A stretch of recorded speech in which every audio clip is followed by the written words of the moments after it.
update dari Kang Deddy Mulyadi ada di Dulu Rahayu. Tuh. Nonton live streaming dulu. Karena saya lagi jauh dari acara. Siap. Di acara ieunya. Acara deket Salah. Nuhun Iya.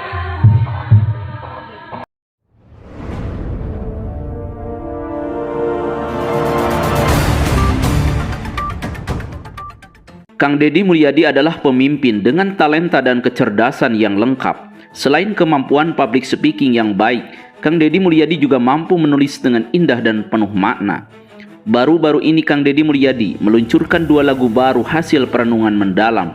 Lagu itu kali pertama diluncurkan saat acara Nyawang Bulan di Lembur Pakuan Subang yang dihadiri audiens terbatas pada beberapa hari yang lalu. Konon menurut cerita yang beredar, lagu itu lahir karena suasana kebatinan Kang Deddy Mulyadi yang tengah jatuh cinta kepada seorang gadis cantik asal Cirebon. Inspirasi karya memang tanpa batas. Kang Deddy Mulyadi bisa menghasilkan karya saat melihat orang lain sakit, saat melihat ibu-ibu berdagang, atau sebagaimana cerita beredar di balik lahirnya 2 lagu baru tersebut lantaran Kang Deddy Mulyadi lagi jatuh cinta. 2 lagu tersebut juga untuk kali pertama dinyanyikan di hadapan publik oleh Teh Kanaya, vokalis grup MK9, dalam panggung Safari Cinta Kang Deddy Mulyadi di Desa Ciasem Baru, Kecamatan Ciasem, Kabupaten Subang pada tanggal 14 Agustus yang lalu. Kemampuan intelektual Kang Deddy Mulyadi dalam menumpahkan gagasan memang kelebihan tersendiri. Penulis adalah ekspresi berpikir terstruktur yang tidak sembarang orang bisa melakukannya. Sebab gagasan, ide, isi pikiran kadang tidak semudah dibayangkan untuk dituangkan ke dalam tulisan. Namun lantaran tempaan dan bacaan semasa di sekolah dan kuliah, Kang Deddy Mulyadi memang mampu menulis dengan baik. Ratusan lagu ia tulis, ratusan puisi ia rangkai dengan indah. Bahkan dalam versi bahasa Sunda, ratusan istilah dan nama terpatri dalam benak masyarakat Purwakarta dan Jawa Barat. Baik ucapan untuk ulang tahun, ucapan selamat, atau ragam istilah lain dalam menyusun kata-kata mutiara yang indah. Yang tak kalah menarik dari sosok Kang Deddy Mulyadi adalah kemampuan berpidato. Inilah kemampuan khas Kang Deddy Mulyadi yang menjadi daya tarik publik. Berpidato atau public speaking adalah kerja gampang-gampang susah. Susahnya lantaran kalimat yang meluncur dari lisan sifatnya spontan dan tidak memiliki ruang untuk dipertimbangkan sebagaimana proses menulis. Menulis bisa diedit, kata bisa diganti, kalimat bisa dibaca dan diteliti ulang. Namun berpidato tidak demikian. Sekali kita salah mengucapkan, maka dampaknya sangat fatal. Namun dalam berbagai forum resmi dan tidak resmi, Kang Deddy Mulyadi adalah sosok orator ulung dengan kemampuan penyampaian kalimat, kata dan pilihan tema yang jenius. Kang Deddy Mulyadi juga mampu mengatur ritme, intonasi, dan gestur seluruh tubuhnya saat menyampaikan gagasan. Kang Deddy Mulyadi juga berpidato, menghadirkan rasa sehingga apa yang kita dengar selalu menarik untuk dicermati.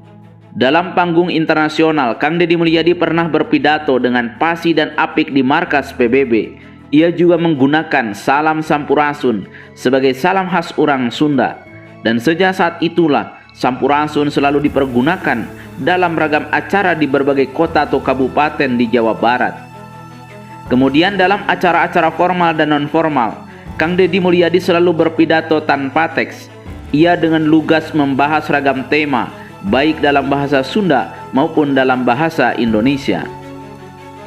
Setiap kali ia pidato, kalimat-kalimat yang ia susun sedemikian apik dan tertib, sementara soal isi pikiran pidato begitu runut dan terstruktur.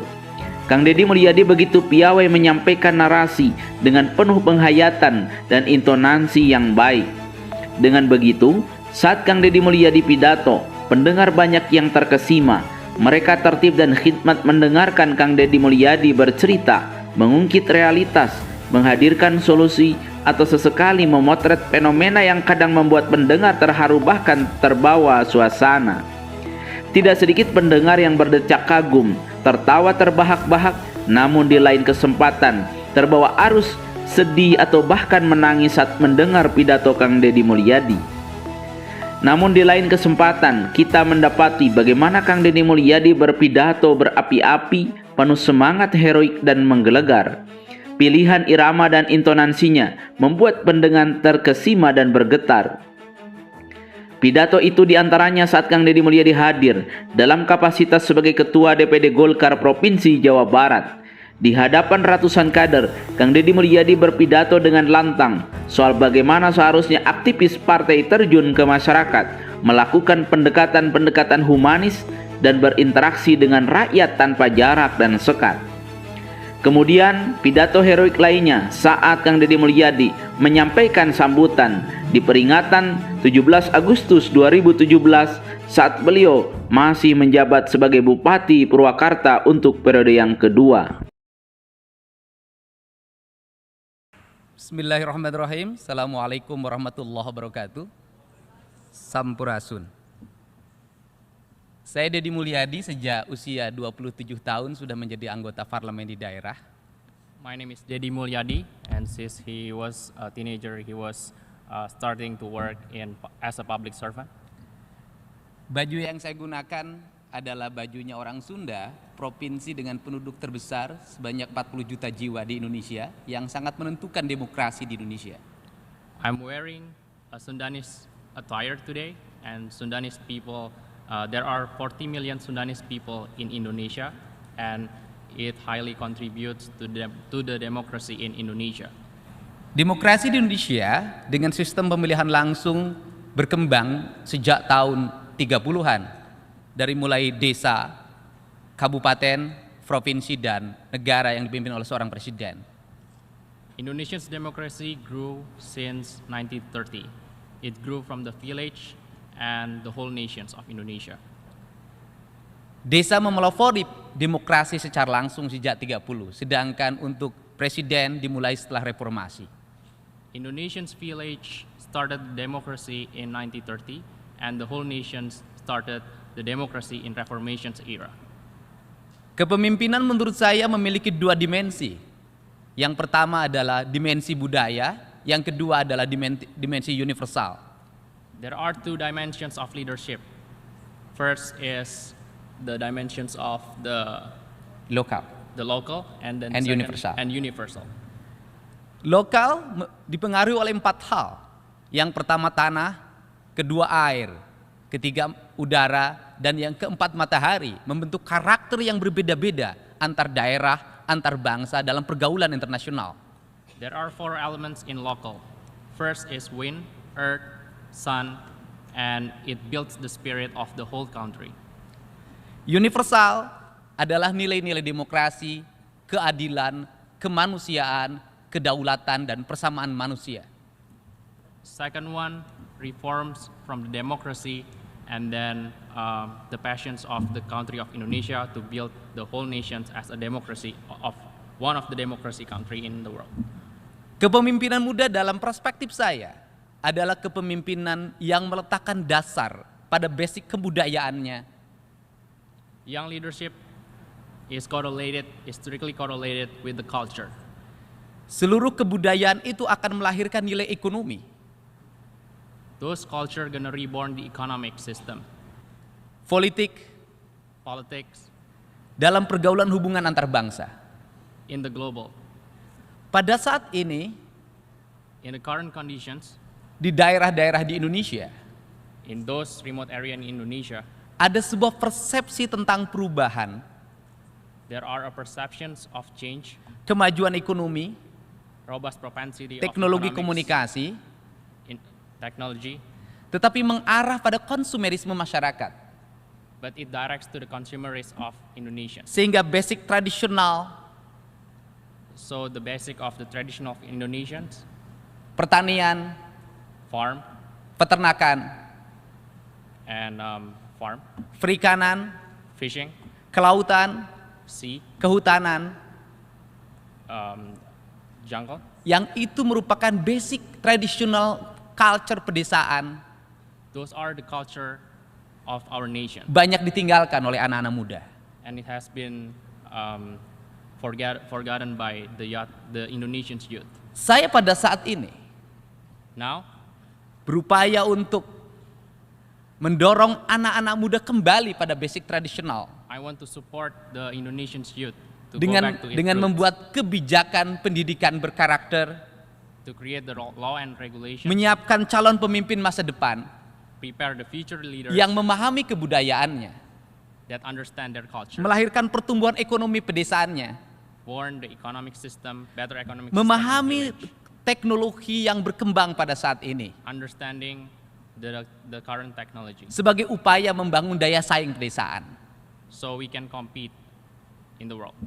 Salah satu pembentukan karakter kepemimpinan yang dikembangkan, One of the leadership development is membuat kebijakan anak-anak desa creating a law and regulations for the Indonesian kids in the village untuk masuk kelas jam 6 pagi, to go into the school at 6 a.m. in the morning, membuat industri kreatif dengan membuat pakaiannya sendiri, creating a creative industry tasnya sendiri, by creating their bags, sekolah tanpa jajan, school without spending money, saling menyayangi dengan berberi makanan satu sama lain.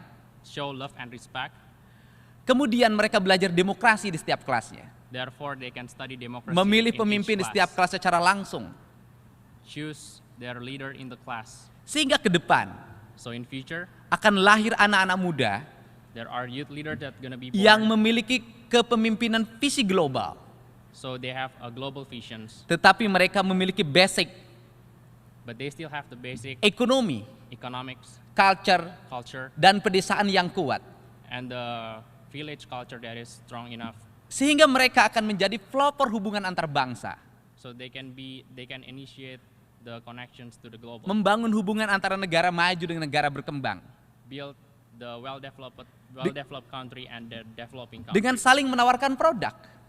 by offering some products. Pedesaan memiliki produk, Village has product, perkotaan memiliki produk, city has product, negara-negara berkembang memiliki produk, well-developed country has negara product, maju memiliki produk.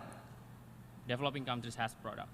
Produk itu harus bertukar satu sama lain secara adil dan seimbang, So they can trade with each other dengan didasarkan pada nilai kualitas, with the basic perubahan, of changing, daya saing, of the fighting spirit. sehingga terjadi harmoni hubungan peradaban So we have better Kepemimpinan desa dan connections, perkotaan better leadership antar bangsa between countries. sebagai tujuan dari masyarakat demokrasi, That's the purpose of yaitu democracy. menciptakan keadilan dan persamaan. That is to creating the justice.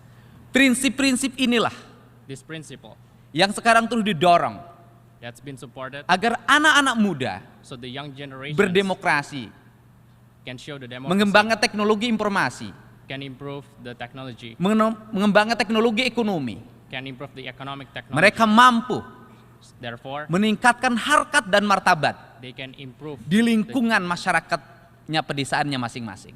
they can improve the identity of their village. Hal ini This thing dalam jangka panjang in the long term akan melahirkan hubungan harmoni peradaban is going to reborn the harmonic of antara the negara village maju dan negara berkembang, between the well-developed pedesaan dan countries and perkotaan. developing countries. Maka demokrasi So democracy akan melahirkan kemakmuran dan kesejahteraan bagi seluruh rakyat. a goods for all of the countries. Untuk itu, Therefore, kami mohon dukungan we need support agar para peneliti, all of those researchers, pelaku demokrasi, democratic para people, pengamat, and dan people calon-calon pemimpin muda pada saat ini and the young yang hadir di generations tempat ini untuk bersama-sama to support us in democracy, membangun daerahnya masing-masing build our own village, agar tumbuh so we can grow menjadi kekuatan ekonomi yang berdemokrasi dan berkeadilan. to be better reformed as the democratic economic Terima kasih. growth. Thank you. Sampurasun.